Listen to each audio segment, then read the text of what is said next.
శ్లోకము 68 తస్మాద్యస్య మహాబాహో ఇంద్రియాణి నియమ్యతే తస్య ప్రజ్ఞా ప్రతిష్ఠిత.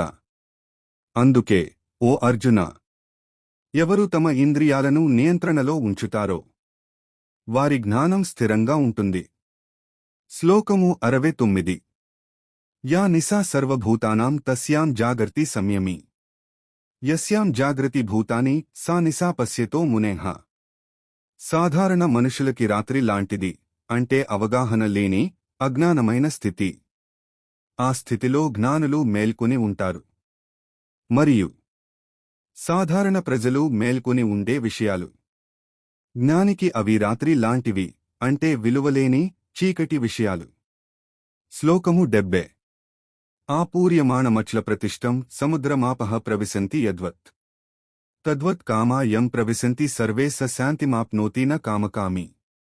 ఎలా నదులు నిరంతరం సముద్రంలో కలుస్తూ ఉంటాయో, కాని సముద్రం మాత్రం నిండిపోయినా కూడా ప్రశాంతంగానే ఉంటుంది. అలాగే అన్ని కోరికలు తనలోకి వచ్చినా కూడా అశాంతి చెందని వ్యక్తి నిజమైన శాంతిని పొందుతాడు. కాని కోరికలతో నిండిన వ్యక్తికి శాంతి ఎప్పుడూ లభించదు. శ్లోకము 71 విహాయ కామాన్యః సర్వాన్ పుమాశ్చరతి నః స్పృహ నిర్మమో నిరహంకారః స శాంతిమధిగచ్చతి.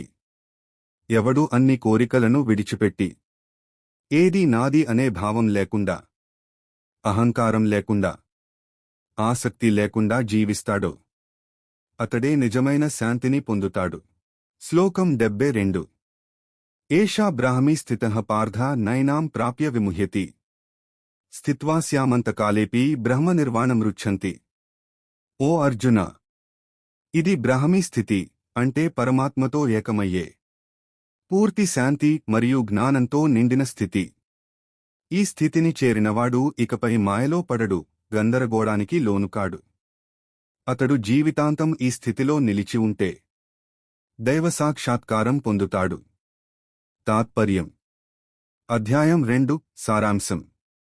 అర్జునుడు ప్రారంభంలో విషాదంతో కూలిపోతాడు. కృష్ణుడు ఆత్మ, ధర్మ, కర్మ, స్థితప్రజ్ఞత, యోగిక జ్ఞానం బోధిస్తాడు. చివరికి అర్జునుడు శోకాన్ని అధిగమించి స్థిరప్రజ్ఞత, ధైర్యం, సమతాబుద్ధి సాధిస్తాడు. ఇది సంకల్పస్థితి. తర్వాతి అధ్యాయం 3 కర్మ యోగముకి ఆరంభం.